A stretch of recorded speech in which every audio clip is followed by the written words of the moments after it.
دوستو، ایک گاؤں میں ایک بہت ہی نیک بزرگ رہتا تھا۔ وہ ہر وقت اللہ تعالیٰ کے ذکر میں مشغول رہتا تھا۔ وہ ایک پل کے لیے بھی اللہ کی یاد سے غافل نہیں ہوتا تھا۔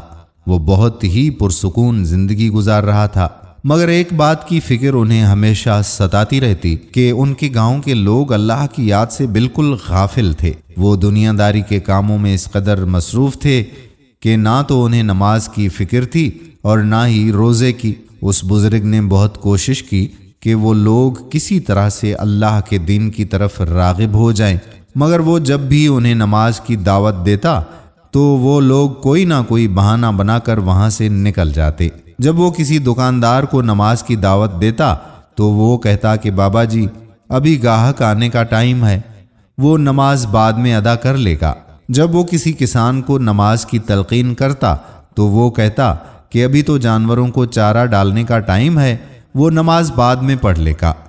جب وہ کسی نوجوان کو مسجد لے جانے کی کوشش کرتا تو وہ کہتا ہے کہ ابھی اسے اسکول کا کام کرنا ہے یا پھر اس کے کھیل کا وقت ہو جاتا ہے، اور وہ یہی کہہ کر ٹال دیتا کہ وہ نماز کے لیے پھر وقت نکالنے کی کوشش کرے گا۔ وہ بزرگ لوگوں کے اس رویے سے بہت پریشان ہوئے اور ایک دن پھر گاؤں سے نکل کر دریا کے کنارے جا کر بیٹھ گئے۔ جب لوگوں نے پوچھا کہ وہ یہاں کیا کر رہے ہیں تو انہوں نے بتایا کہ انہیں ایک کام کی غرض سے دریا کے اس پار جانا ہے۔ تو لوگوں نے کہا کہ آپ پھر یہاں بیٹھے کس کا انتظار کر رہے ہیں؟ آپ دریا پار کریں اور جائیں۔ تو اس بزرگ نے کہا کہ میں انتظار کر رہا ہوں کہ مکمل دریا بہہ جائے تو پھر پار کروں گا۔ لوگ یہ سن کر بولے کہ کیسی باتیں کرتے ہو بابا، مکمل پانی بہنے کے انتظار میں تو آپ کبھی دریا پار کر ہی نہیں پائیں گے۔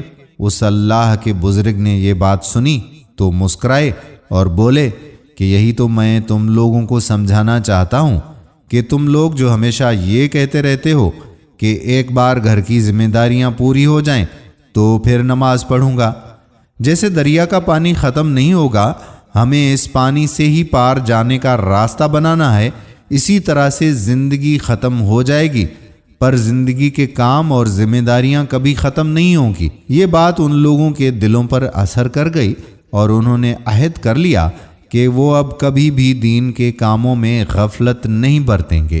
پیارے دوستو، یہ دنیا کے کام تو کبھی ختم نہیں ہوں گے، یہ تو ہماری زندگی کا حصہ ہیں۔ جب تک زندہ ہیں تب تک یہ کام تو چلتے ہی رہیں گے۔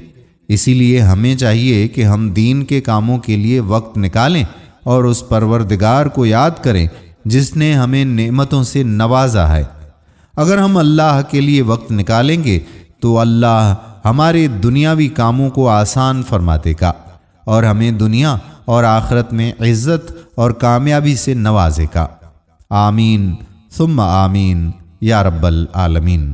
دوستو، ہم امید کرتے ہیں کہ ہماری آج کی ویڈیو آپ کو پسند ضرور آئی ہوگی اور اپنے دوستوں کی اصلاح کے لیے ان کے ساتھ یہ ویڈیو شیئر ضرور کریں گے۔